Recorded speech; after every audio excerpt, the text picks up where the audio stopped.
Olá, pessoal! Hoje é dia 18 de junho de 2020 e eu estou aqui para fazer a última live da série Racismo no Ambiente Corporativo. Nós tivemos aí duas lives muito importantes nesses últimos dias. Olá, Adelson! Já vou te chamar. Thalita, Lúcia, minha tia, um beijo. Vanessa, vamos esperar o doutor Adelson entrar para nós já começarmos. É a última live da série Racismo no Ambiente Corporativo. E eu estou muito feliz porque nesses 2 dias eu pude agregar muito conhecimento, compartilhar muita informação. Tia Lúcia, um beijo. Elias, um beijo.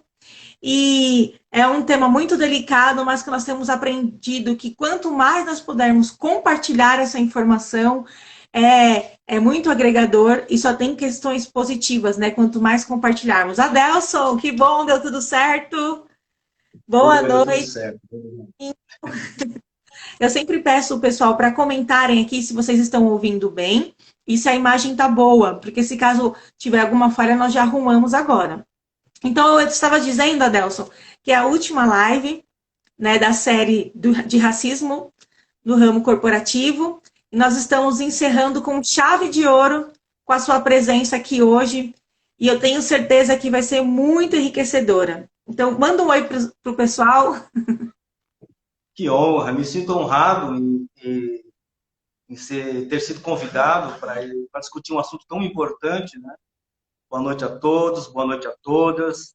E eu espero que esse debate, esse nosso bate-papo possa despertar, possa esclarecer e, assim, no mínimo, vai trazer à baila algumas questões.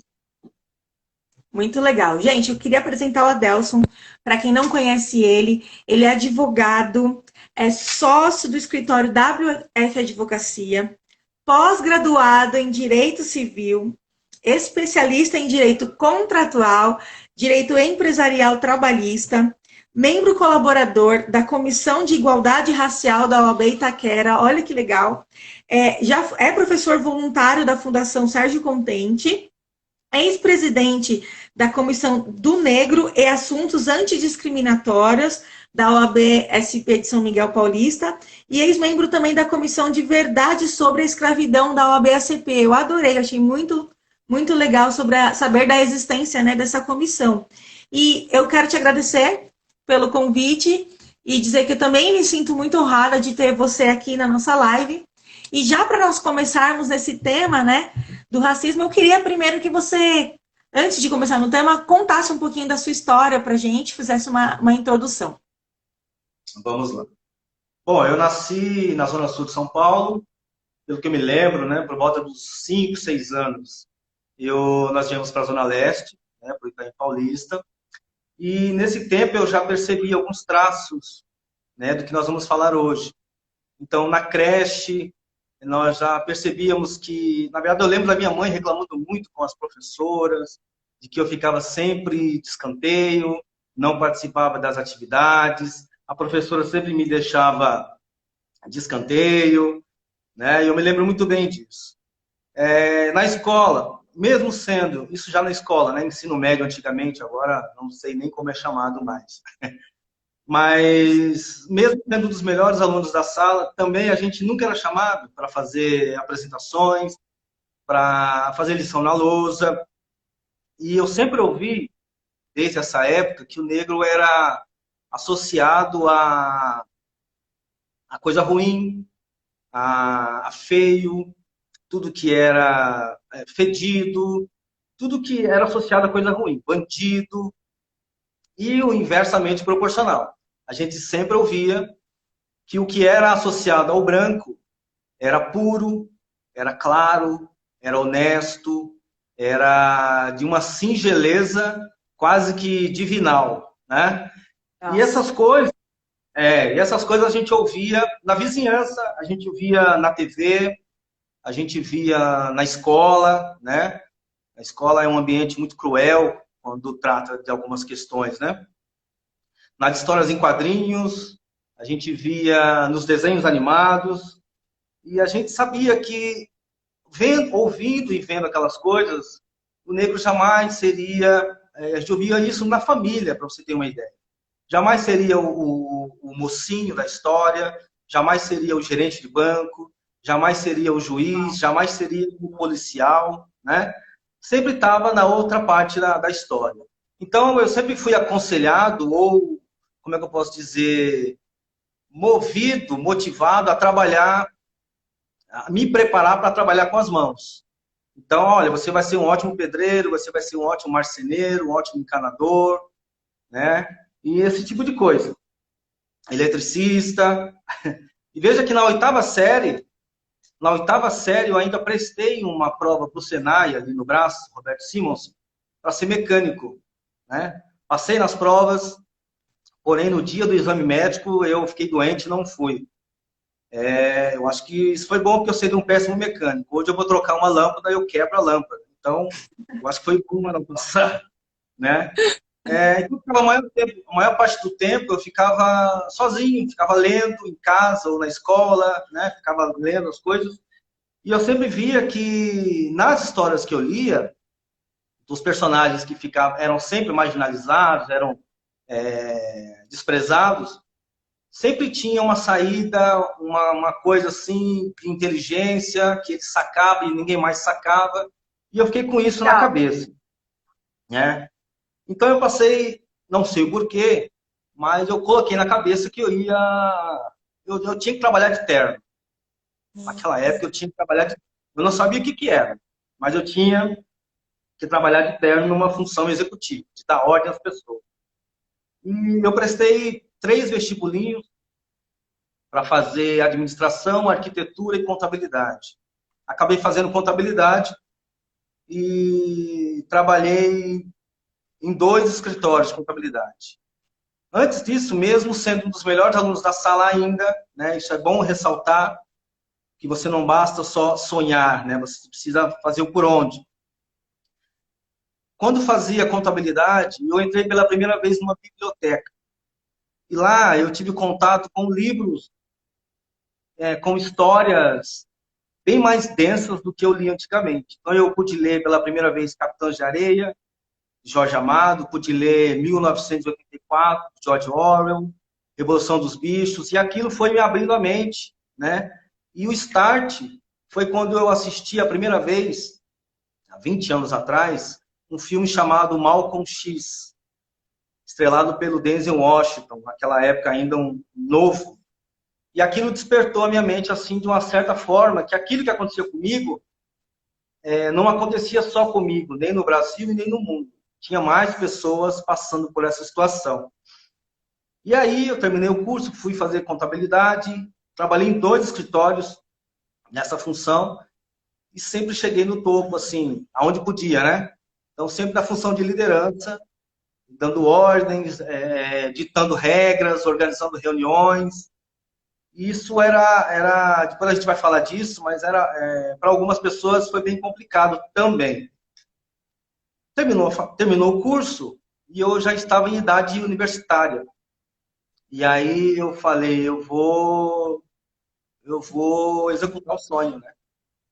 Vou fazer vestibular, eu vou passar, enfim. E aí organizamos alguns grupos de estudo em casa. Uns iam fazer história, outros iam fazer outras coisas, e eu ia fazer direito, sempre na minha cabeça. Só que não dava, naquela época não tinha internet, a gente pegava os livros que a gente tinha guardado, enfim. E não dava para estudar tudo que o edital pedia. E aí eu soube que tinha um cursinho do Núcleo de Consciência Negra da USP, lá na cidade universitária. E fui lá. Fui aprovado, tinha uns pressupostos lá, só que eram 4 conduções para chegar na cidade universitária onde eu morava. E eram das 7h30, das 7 da noite até as 10h30, segunda a sexta, lá na cidade universitária. E das 9 da manhã às 5 da tarde, aos sábados. Então era uma rotina muito puxada, né? Para quem estava começando ali, foi muito puxado. Foi quando eu fiz 3 ou 4 meses e eu vi que não dava mais. Os donos do escritório, igual o doutor Ezequias falou na primeira live, conhecendo o meu esforço, eles fizeram uma proposta.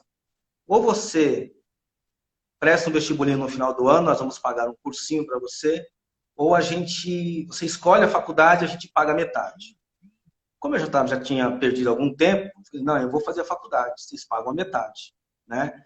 Então, desde já quero agradecer ao Dr. Rubens, provavelmente deve estar por aqui em algum momento, e ao Roberto, né? Tem uma visão social também muito bacana.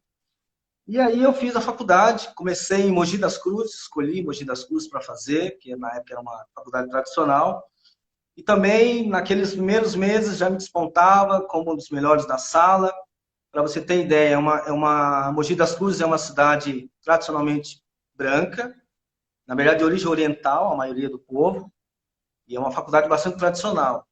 E eu fui eleito representante de sala e fui por 5 anos representante de sala. Eu fui membro do conselho da faculdade, conselho do curso de Direito, onde era escolhido um aluno junto com os outros professores. Fui orador da turma e na colação de grau eu ganhei uma placa de terceiro melhor aluno da universidade durante os 5 anos. Então, detalhe, eu levei a questão racial para a academia, né, pelo todo o histórico antes da faculdade, e o meu TCC foi por conta do universo do negro, o papel do negro na universidade pública, né? Então, ações Muito legal. afirmativas. Então, o meu TCC foi em cima desse assunto. E você pode imaginar a cara da minha orientadora, né, que era branca e loira, quando eu apresentei o assunto para ela, a proposta, né, de fazer a pesquisa. Mas eu devo dizer que ela se mostrou bastante interessada e esforçada, né? Ela não conhecia, nunca tinha ouvido falar naquelas questões, mas ela se mostrou bastante interessada e fomos até o fim, né? Então, e detalhe, né? O ápice da carreira universitária, você que é advogado sabe disso. O exame da OAB, eu passei na primeira oportunidade que eu fiz.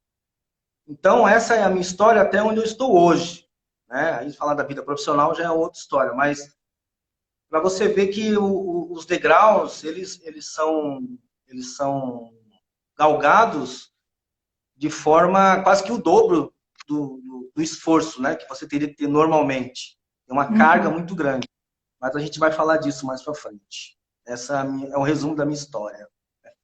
Nessas duas lives que nós fizemos, né, é interessante porque essa questão das barreiras, das dificuldades, né, que o negro enfrenta é muito real. O racismo, ele já é real, a gente não vai discutir isso aqui porque já temos visto que não há o que se questionar quanto a isso. E no ramo corporativo, né, que é a questão que a gente traz aqui na live, nós vemos que, infelizmente, ele está muito presente. E você trazendo essa sua trajetória, né, de universidade, você falando todo esse destaque que você sempre teve desde o começo, você vê que, mesmo assim, isso em vários momentos te limitou, né? Não que você não tivesse capacidade, mas mesmo assim, por ser negro, enfrentou algumas dificuldades, né, que você vai trazer ainda na live, que eu estou um pouco me adiantando, né? Mas assim, mesmo desde o início, você sendo uma pessoa destacada, há situações ali que você possa relatar para a gente relacionado ao olhar diferente para você, né? E pensando no racismo corporativo, que nós vemos falando nessas duas últimas lives, né? Com vários depoimentos das pessoas que participaram. Eu até agradeço todo mundo que tem me mandado feedback, me mandado mensagens, porque é muito enriquecedor. Foi muito agregador essas duas últimas lives que nós tivemos. O que você pode contar para a gente de experiência? Você já viveu em si, direcionado a você, ou já presenciou alguma cena de racismo corporativo? Olha, tanto na época em que eu trabalhava na contabilidade, como advogado, a contabilidade tem alguns momentos do ano em que você precisa entregar algumas obrigações, né? E era sempre eu que organizava essas coisas para cumprir essas obrigações. Então, junto à Receita Federal, junto a órgãos e tal. Então, quando eu chegava, e o auditor fiscal via que era eu que ia tratar de questões com cifras enormes na época, ele tomava um susto. Ele ficava sempre esperando alguém sentar comigo, né? Ou eu vinha com a senha, eu falei, e ele sempre esperava alguém sentar comigo, né? E os clientes também no escritório, eu organizava reuniões ou fazia visitas, sempre esperavam outra pessoa. Quando eu chegava, ficava um suspense no ar. Um eu olhava para o outro, tipo, é ele mesmo, né? E como advogado, a gente sempre tem na verdade, eu já tive essa experiência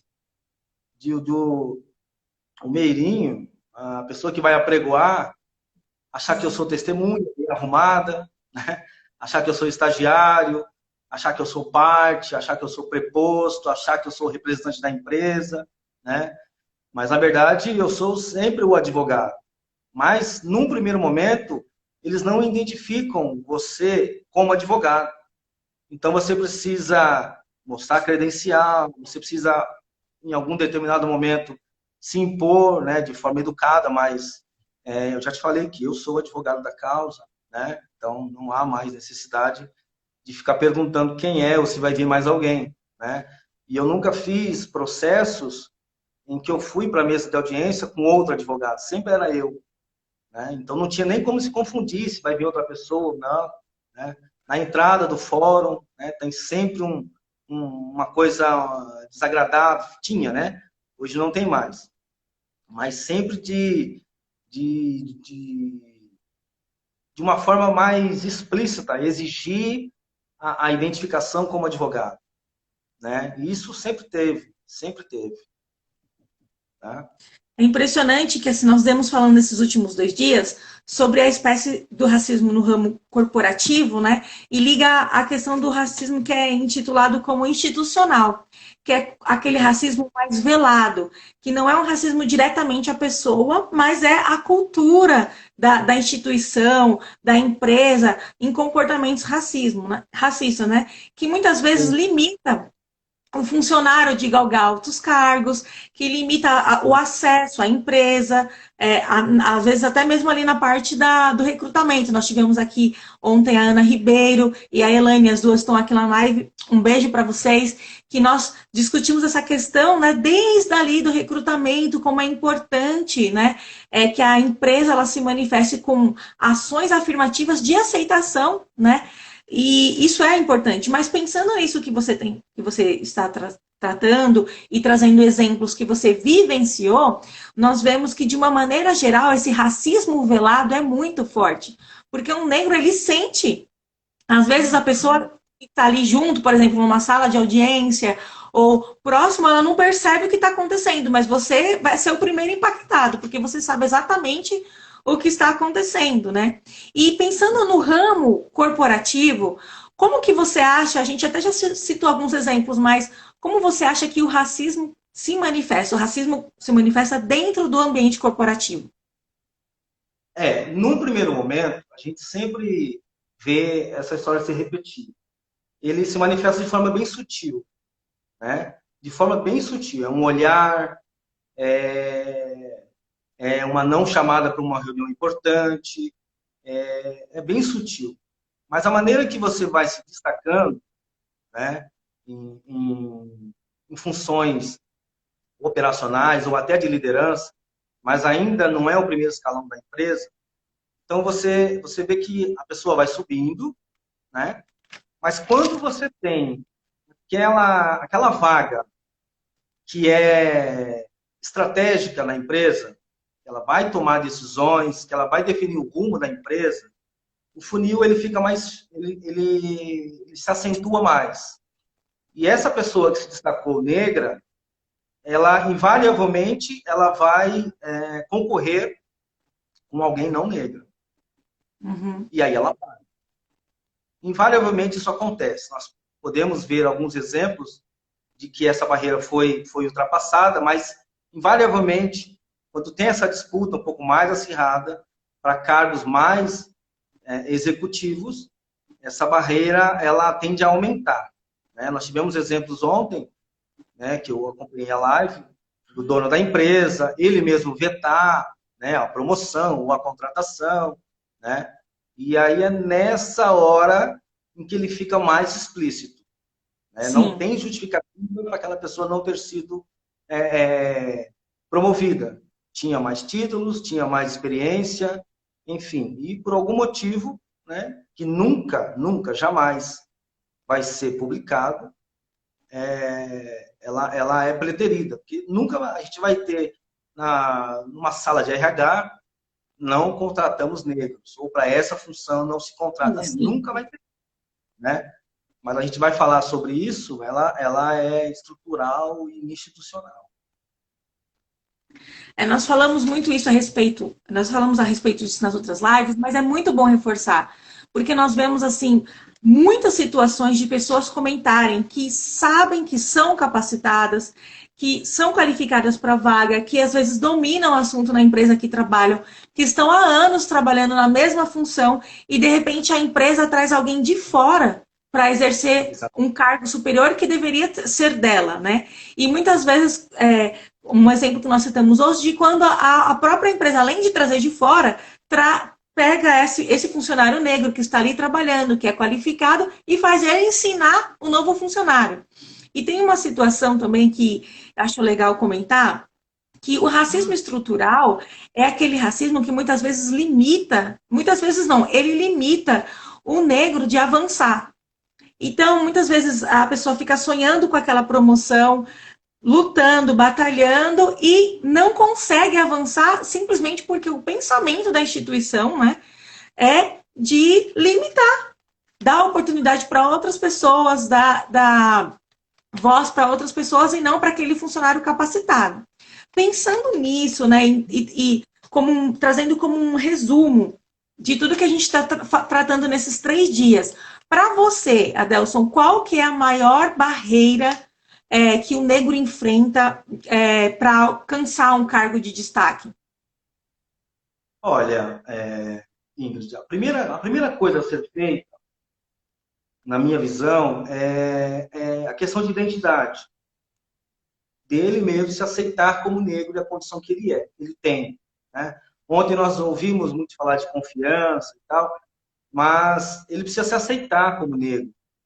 Né? Porque ouvindo tudo isso que eu ouvi, e de uma certa forma me abalei num primeiro momento, mas depois a gente seguiu em frente, muitos negros não têm essa oportunidade. A primeira informação que é introduzida nele é que ele não é capaz, é que ele é incompetente e que ele não vai conseguir. Então, às vezes, isso não sai da mente dele, fica introduzido. Então, a primeira barreira a se vencer é essa, né? Da identidade. Eu sou negro, eu não quero ser como ele, seja como você é, né? Que assim você vai vencer. E aí, você tem a questão da rejeição, né? Que é um processo doloroso, você precisa vencer, e a empresa precisa dar voz a essa pessoa, né? Então precisa ter alguém ali em que ele precise, que ele possa, de uma certa forma, fazer essa denúncia, né? Vamos dizer assim, e se impor de forma educada, de forma, né, legal, mas se impor, né? Eu não posso me omitir em situações em que o preconceito ou a discriminação ela é vista como uma brincadeira. Eu não posso me omitir nesse tipo de situação, né? Porque é aí que se instala, né, o racismo estrutural. A gente já vai falar disso. Mas fica uma situação rotineira, uma situação normal, né? Fazer algum tipo de brincadeira em que, acumulada com a informação que ele já tem, de que ele não é capaz, de que ele é incompetente, de que tem sempre alguém melhor que ele, e aí você chega à fase adulta, à fase adolescente, fase jovem, e você tem isso reproduzido de maneira mais forte ainda. Quer dizer, você é o responsável pela manutenção da tua casa, muitas vezes dos teus irmãos, dos seus pais, e vê ali na empresa uma possibilidade de isso melhorar. Sim. Mas, saindo de casa, você sempre ouve que você não é capaz de fazer isso. Né? Então, a primeira coisa a se fazer é se identificar como negro e vencer como negro. Não precisa descaracterizar, não precisa querer ser outra pessoa, né? Você é capaz. Essa é o primeiro princípio, né, a ser seguido. Hoje se fala muito da naturalização do racismo, né?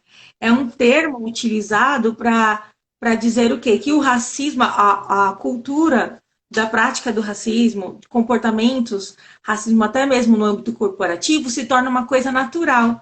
E um dos objetivos dessa live é, através da reflexão, a gente vê que não podemos ter e concordar com essa naturalização do racismo. Por quê? Porque além de nós estarmos falando de seres humanos, é uma coisa que ela não pode aumentar, ela só tem que, a cada discussão, a cada reflexão, nós trazemos mais a consciência de que isso é um crime, né? Que o racismo é um crime. Então, uma brincadeira não se faz brincadeira. O racismo é um crime, não se aceita esse tipo de brincadeira. Tem um comentário Sim. aqui da Comissão da Igualdade Racial de Itaquera, da OAB, que ela falou assim: já fui executiva em uma empresa, mas nunca fui olhada como uma executiva. Sempre era confundida com a recepcionista, não conseguir ficar. Então, olha só esse comentário, né? Porque mesmo sendo uma executiva, ela era vista como recepcionista. E isso corrobora o que a gente falou ontem da Elaine, né?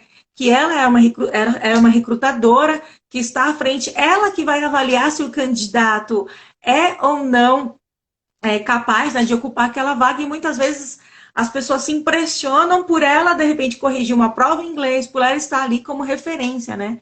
E dentro disso que você está falando, de identidade, eu preciso trazer a questão da referência. Porque o negro, muitas vezes, ele não tem uma referência, alguém que ele possa olhar como representatividade e se ver naquela pessoa no futuro, né? Essa é uma dificuldade muito grande. O que você pode acrescentar para a gente nesse sentido? Primeiramente, dar as boas-vindas à doutora Alcione, ela é a representante, a nossa presidente lá na Comissão da Igualdade Racial de Itaquera. Já esteve ontem, já esteve com o doutor Ezequias, então, saudações, presidente. Bom, essa Obrigada. questão de identidade já foi dita, e a questão da referência e de ele não se sentir, tem muito a ver com a forma como seus valores e princípios, né? Devo dizer que eu também não tive referências no sentido de, de ser advogado ou de estudar, não, você precisa estudar e tal. A minha história, ela é meio que do limão você tem que fazer uma limonada, né? Porque o ambiente em que eu sempre morei, em que eu sempre transitei, ele dizia o contrário para mim. Ele dizia o contrário, né? Posso contar nos dedos os amigos que, com a minha idade hoje, estão vivos ou em liberdade, né? O ambiente é o mesmo, né? Mas aquela situação da informação negativa, eles não conseguiram vencer, né? Então você precisa ter um despertar. Você precisa estar aberto, né? A questão da identidade é importantíssima aí, né? Importantíssima. Crianças de 5, 6 anos já não querem se aceitar como negro, né? Então, para você buscar referências nesse sentido, fica muito complicado. Então, tem a ver com princípios e valores. Eu sempre tive um pai e uma mãe que sempre falaram muito de honestidade, dignidade, aquela questão que a Elaine comentou ontem, de sempre se vestir, não vai com o cabelo assim, isso também era muito forte em casa, né? A gente já é negro e ainda você vai dar motivos, sabe? Era isso que a gente sempre ouvia. Então já tinha uma coisa pesada antes de qualquer coisa, né? Então eu cresci ouvindo isso. Então você tem que sempre fazer 2 vezes melhor, né? Isso é recorrente. Então quando você não tem, por exemplo, referências, eu posso referências pessoais assim, das pessoas que me deram oportunidade no escritório, do meu pai, né, de alguns professores, né? Porque se não fossem esses auxílios, né, seria bem mais complicado. Talvez eu não conseguiria igual o cursinho da consciência negra da USP, que lá realmente eu fui sozinho, né? Não tinha como ter outra pessoa, né? Mas nessa oportunidade de referência, nessa questão de referência, você precisa estar aberto. De repente tem alguém querendo te ajudar e você nem se abre, né? Você não Uhum. sabe nem o que você quer para seguir como referência. Tamanha carga negativa que tem em você. Né? Isso tem É, a ao ver, mesmo... Pode só falar, pode falar. complementando, Não, com a imagina. questão da desumanização, né, do negro. Né? Se a gente Sim. fizer um paralelo aqui entre Estados Unidos e Brasil, nos Estados Unidos, lá foi explícito desde o início. Né? Nós tivemos lá a segregação racial, onde o bebedouro era do branco, o bebedouro era do negro, lugares no ônibus, aquela coisa toda. E no Brasil não teve isso. E quando foi feito nos Estados Unidos o movimento para se buscar os direitos civis, estava muito claro, né? Os opostos ali estavam muito claro. Então a Suprema Corte veio e disse, a Suprema Corte americana veio e disse, temos que tratar de forma diferente os desiguais, né? Porque estava bem claro que a situação estava desigual. No Brasil não. No Brasil nós vivemos na foi construída uma ideia de democracia racial, em que nós somos todos miscigenados. Você não consegue saber quem é negro, quem é branco, né? Quem é negro sabe quem é negro, né? Uhum. E se você fizer qualquer corte que você fizer na política, na economia, na publicidade, você descobre quem é negro. Então, para beneficiar, eu não sei quem é negro, mas para prejudicar, eu sei quem é, né?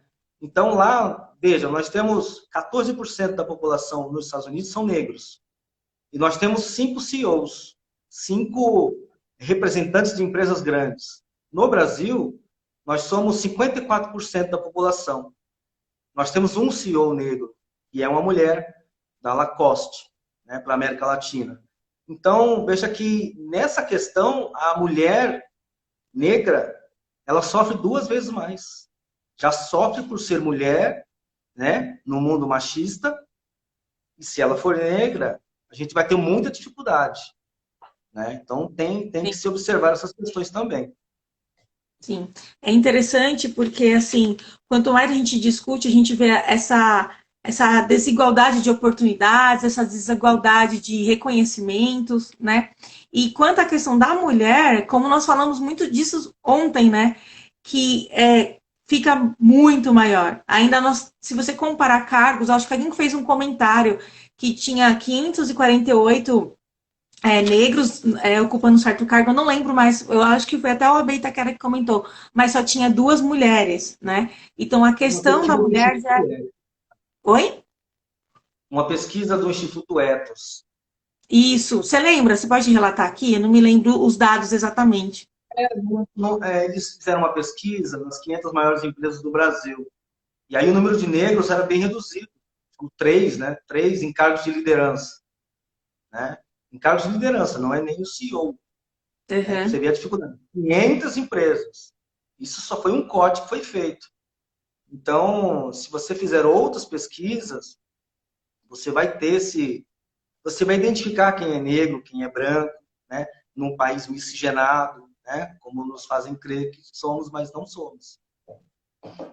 Dentro dessa questão, dessa lógica que a gente está levando do racismo corporativo e tentando esclarecer sobre isso, como que você acha que o negro ele pode vencer o racismo corporativo? Ele pode quebrar a barreira, de repente, quando ele está ali diante de uma vaga, num processo seletivo, ou ele está esperando uma promoção dentro da empresa. Como você acha que ele consegue ou que ele pode fazer para tentar, né, quebrar essas barreiras?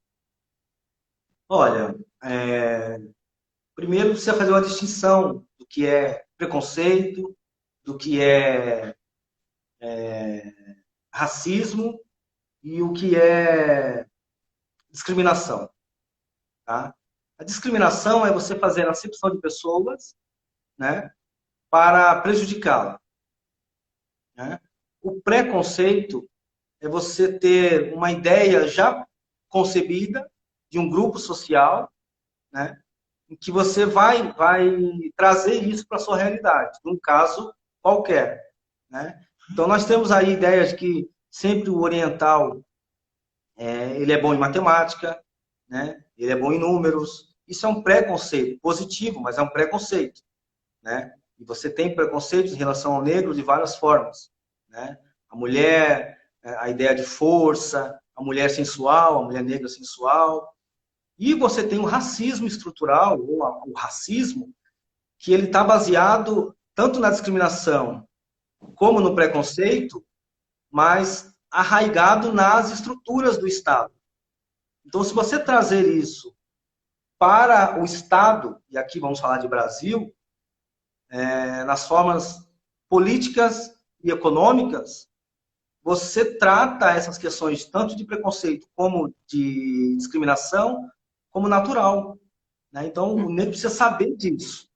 Ele precisa saber se ele está sendo discriminado, se ele está sendo vítima de preconceito, ou se já é o racismo já estrutural atingindo o espaço dele. Ele precisa saber do que se trata, para não ficar omisso quando ele sofrer uma brincadeira, né, entre aspas, por exemplo, porque como é que ele vai vencer se ele não sabe que está sendo atingido?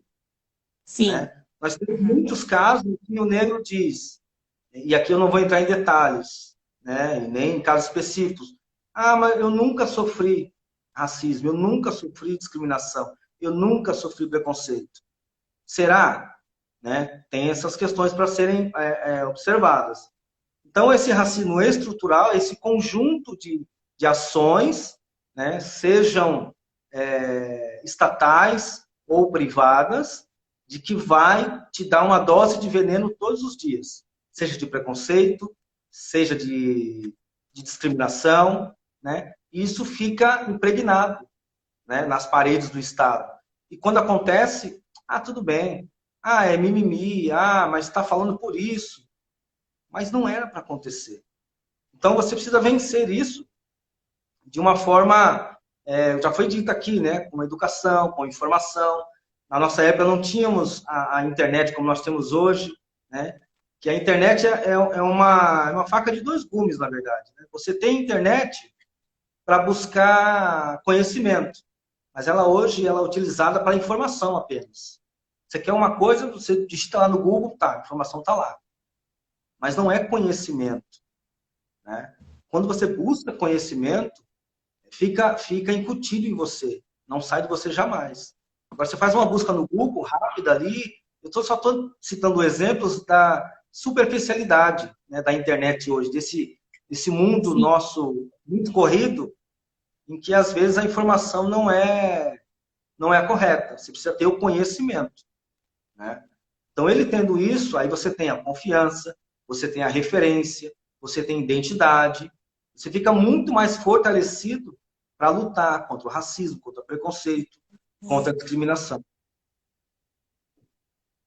E dentro dessas dificuldades, dessas barreiras, você acredita, então, que o conhecimento é o melhor caminho? Sem dúvida, sem dúvida. E muita gente diz, né, que não consegue se estabelecer porque não teve oportunidades. Eu até entendo essa questão da oportunidade. Ontem nós tivemos exemplo aqui, e aí a gente sempre cita outros exemplos, né, porque é um acúmulo de conhecimento, né? Que o dono da empresa, ou o recrutador, enfim, pela pessoa ter assinalado que era negra, ele recusou o currículo da pessoa. Então não teve nada a ver com a confiança ou se aquela pessoa era consciente da situação dela, da identidade. Vai ter essas situações. Mas, na maioria das vezes, a pessoa nem se apresenta para ser provada. Né? Ela não consegue sair de casa. Né? Então, o conhecimento e educação, eu acho que é um bom começo, né? Para se vencer essas barreiras aí quase que intransponíveis. Né? Eu queria complementar isso falando uma questão da referência, que eu acho muito importante, porque nós muitas vezes vemos os negros que não têm a referência, ele não teve ninguém, a princípio, na infância que se espelhar. Pelo contrário, muitas vezes acontece do negro na infância fazer algum comentário, eu quero ser tal coisa, eu quero chegar em tal lugar, e as pessoas caçoarem, fala sério, isso não é para você. Ou então você, de repente, está num caminho de estudo e você compartilha com alguém, olha, vamos estudar, vamos fazer isso, e a pessoa fala, isso não é para mim não, ler não é para mim não. Mas você vê que não é que realmente a pessoa não gosta daquilo, mas que ela internalizou que aquilo não é para ela.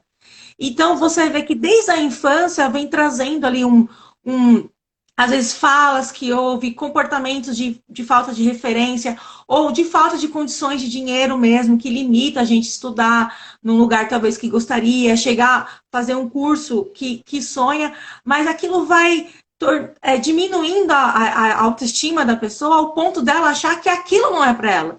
Então, de repente, hoje ela está numa condição ali de um vendedor ou alguma função mais operária, e ela pensa, eu gostaria tanto de ser um juiz, eu gostaria tanto de ser um dono de uma empresa, mas acho que isso não é para mim, não.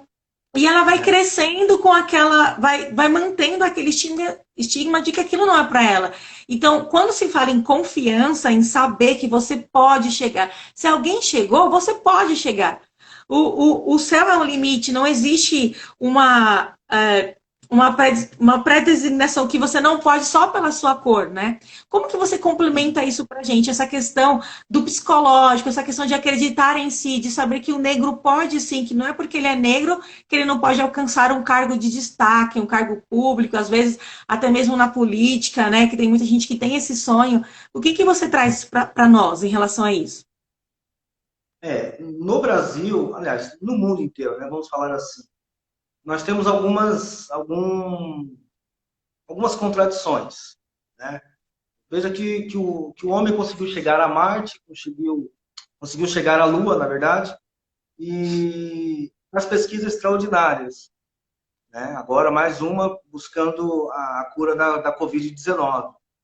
Mas ela não consegue produzir conhecimento a ponto das relações pessoais, das relações sociais serem igualitárias. Ela ainda não conseguiu produzir esse conhecimento. Entendi. Esse conhecimento que você, como sendo não negra, tem essa percepção. E aí a gente tem informação de que alguns negros, não conseguem ter esse start, né? Tem a questão da referência, a questão de identidade. E aí precisa ter alguma coisa para o despertar. Seja um vizinho, seja um professor, seja um pastor, alguém precisa despertar ele, né? No meu caso, já dei uns exemplos, né? Foram livros, foram filmes, exemplos até fictícios, mas que cumpriram o seu propósito, né? Vamos dizer assim. E a gente sabe que o racismo estrutural é uma máquina de moer cidadania.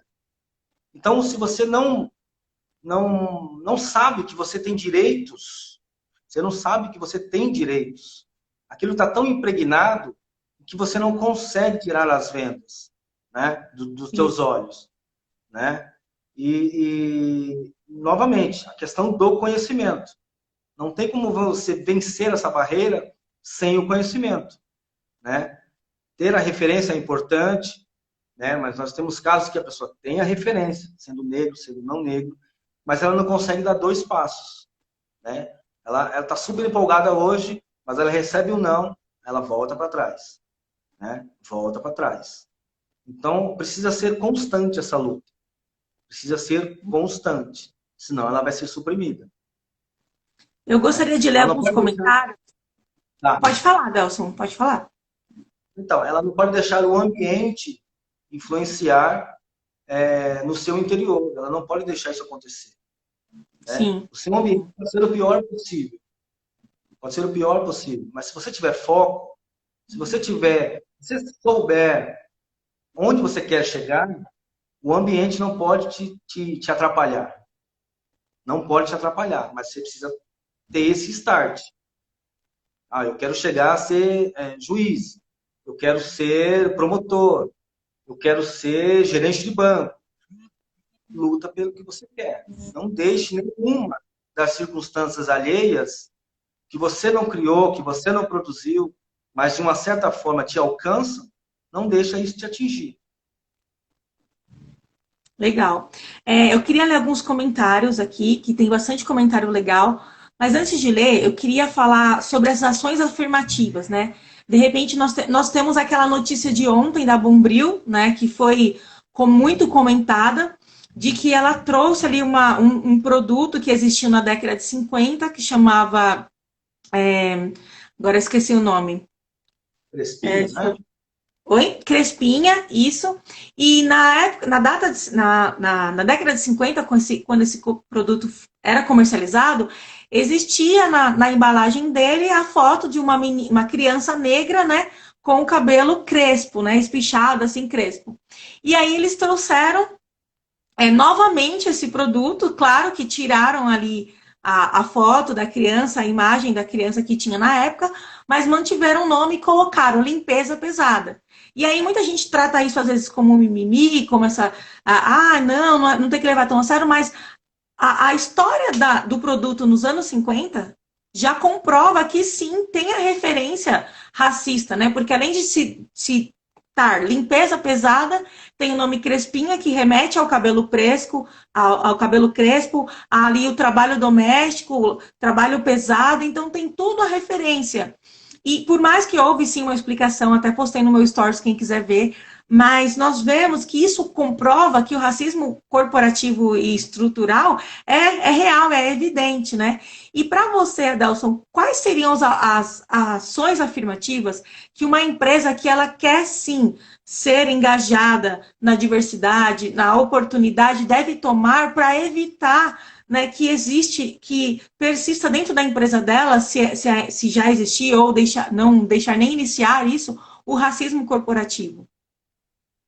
Olha, os dados que eu já dei, 54% de, da população brasileira é negra. Num primeiro momento, você já precisa deduzir que 54% dos espaços econômicos, sociais, políticos devem ser ocupados por negros. Isso é lógico, né? Lógico, econômico, social. Porém, não é o que se vê, né? Então, se a missão, visão, valores da empresa, né? Que são termos administrativos, termos muito em voga hoje. Missão, visão, valores da empresa. Ela tem esses dados, e ela tem uma visão social para esses dados, ela tem uma visão diferente para esses dados, ela vai promover a diversidade da empresa. Ela vai promover e ela vai coibir qualquer ato que possa discriminar, que possa agir com preconceito ou que o racismo estrutural possa ser observado, né? Primeiro ponto. A questão da crespinha, veja que a embalagem anterior, eu não vi como é que foi agora, mas ela tinha um K, o produto era preto, e ela tinha um K no meio da esponja. Esse K, ele não está ali à toa, né? Muitos devem ter ouvido já num grupo supremacista branco chamado Ku Klux Klan, né? E esse K da Crespinha remete a Ku Klux Klan. Não está ali à toa. Porque Bombril, ele não tinha o porquê ter um K ali. A empresa era outra, né? Então, veja que algumas coisas são soltas na propaganda, em alguns lugares, que se você não tiver essa sensibilidade, não tiver essa consciência, passa. Talvez nós não tivéssemos nesse momento burburando aqui dessas discussões raciais, passaria essa questão. Só o movimento negro é que ia gritar, ia ser chamado de mimimi, né? E talvez até tirasse, mas por outros motivos, né? Mas a empresa, ela precisa ter uma política de tolerância zero em relação a esse tipo de coisa. Ela precisa ter um saque, tanto em relação ao cliente, quanto em relação ao colaborador, que realmente funcione. Precisa ter um RH atento às questões sociais, a essas questões que nós já suscitamos aqui, da diversidade, né? E aí, se você for falar de mulheres, de homossexuais, né? Aí nós temos uma vasta situação que precisa ser observada. Mas como o tema é o racismo, né? O racial, então você precisa observar, 54% da população precisa estar nos espaços de poder. né? Seja nas empresas, seja na política, seja na economia. O povo precisa tomar as rédeas, né, das suas vidas, com conhecimento, com referências, e no mundo corporativo, mais do que nunca. A gente Sim. precisa parar de associar sempre a mulher à doméstica e o homem negro a trabalhadores braçais ou de segurança. A gente precisa parar. Já faz tempo que precisa parar com isso, né? Sim.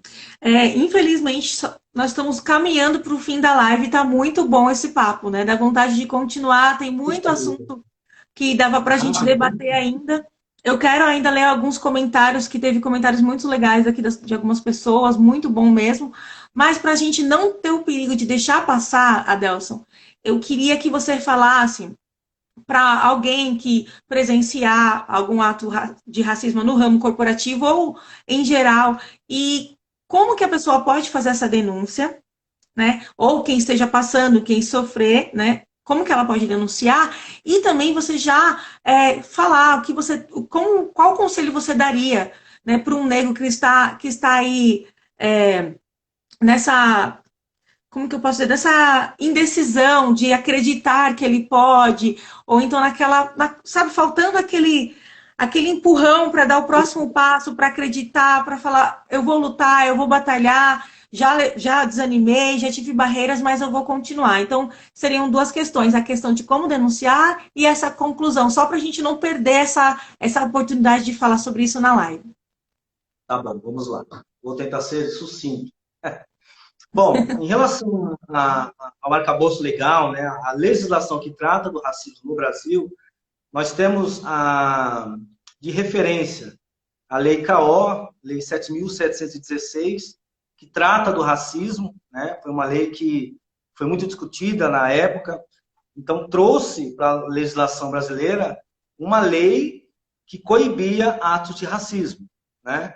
E aí, em 2001, o Brasil foi signatário da Conferência de Durban, na África do Sul, em que ela assumiu um compromisso, na verdade, ela admitiu a dívida do Estado brasileiro em relação à escravidão, ela admitiu que o povo negro ele sofreu um déficit de economia, de sociabilização, por muito tempo, e precisava ser reparado de alguma forma.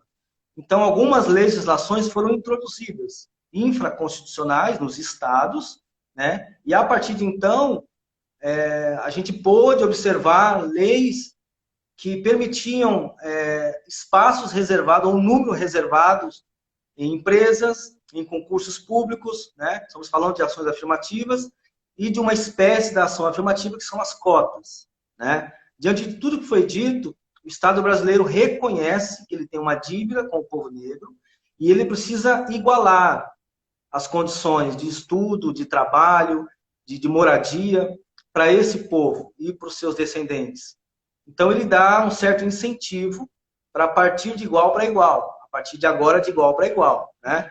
Isso tinha um prazo, né, para ser observado, não era ad eterno, né? Precisa ser revisto, porque a gente não precisa de cotas, a gente não gostaria de ter cotas, né? Só que enquanto não tiver uma legislação ou uma possibilidade social de ser igual, a cota ainda é o melhor remédio, não tem outra forma, né?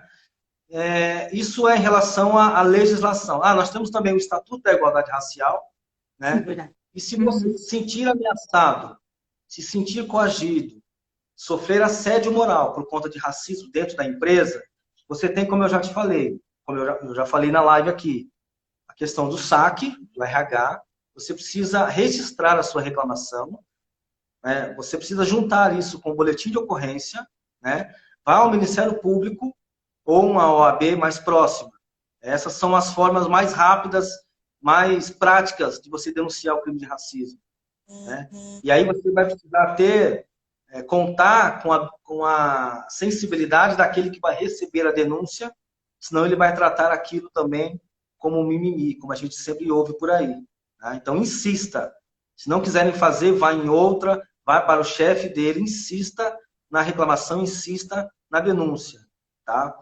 para aquele indivíduo que está no momento de transição, ele não sabe quem ele é, não sabe o que fazer, ele precisa, por exemplo, eu sempre quis ser advogado, por conta das questões que nós já falamos, sempre quis trabalhar de terno, né? Mas eu não conhecia nenhum advogado. Onde eu morava, advogado era só na televisão. Era só na televisão.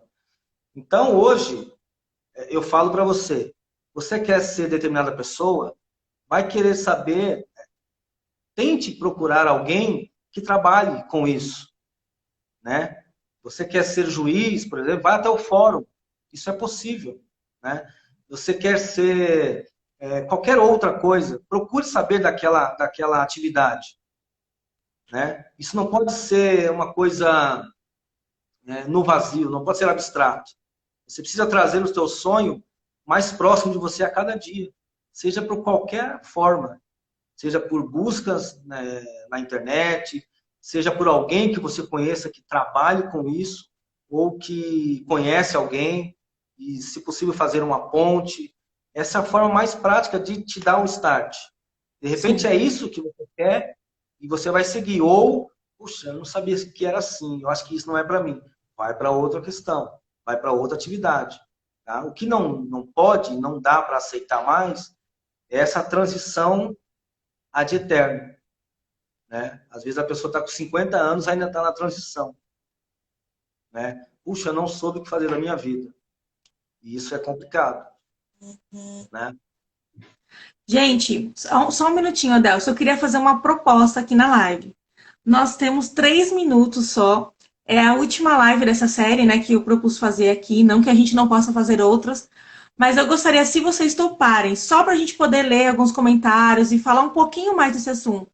Quando a live cair, a gente voltar, coisas 10, 15 minutinhos. Se vocês toparem, a gente volta. Só o tempo de eu salvar a live e a gente já volta para a live. Vocês topam? Comenta aí, se você topar, Delson. A gente continua mais um pouquinho, só para terminar do jeito que a gente planejou, tá bom? Então, assim, Adelson, essa questão que você está trazendo de solução, né, de incentivo, é muito importante, porque nós vemos falando nessas 3 lives que, além de acreditar, além de saber que existe o potencial, sim, que o negro tem o potencial, né, a pessoa precisa agir, ela precisa ir para frente, ir para cima, né? Então, isso é importante, porque nós vemos que quanto mais nós falarmos, quanto mais nós fazermos lives, quanto mais discutimos sobre esse assunto, é um passo que nós damos adiante, é um tijolinho que nós colocamos de esperança, estamos um pouco mais perto do fim desse racismo estrutural, desse racismo institucional, da naturalização do racismo, né? Então, continua falando, quando a live cair, então eu vou fazer isso, tá? Eu vou salvar e a gente volta mais alguns minutinhos. Mas esse conselho que você dá pros negros para enfrentar tudo isso, né? Não, sem dúvida.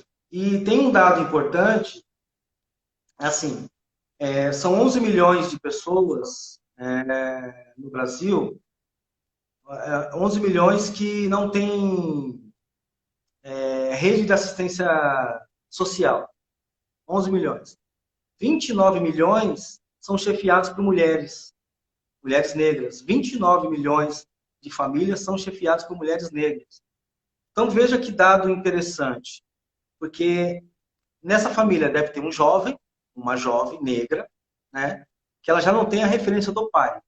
Já começa por aí, né? Já não tem a referência do pai. Então essa questão de referência, às vezes, ou ela vai ter que buscar fora. Ela vai ter que buscar fora. Ou ele, né, vai ter que buscar fora. E aí vai muito dessa questão do ambiente, né, que o ambiente em que você transita, ele não pode te travar. Ele não pode te imobilizar. Isso não pode te parar. Né? Essa é a palavra. Ele não pode te parar.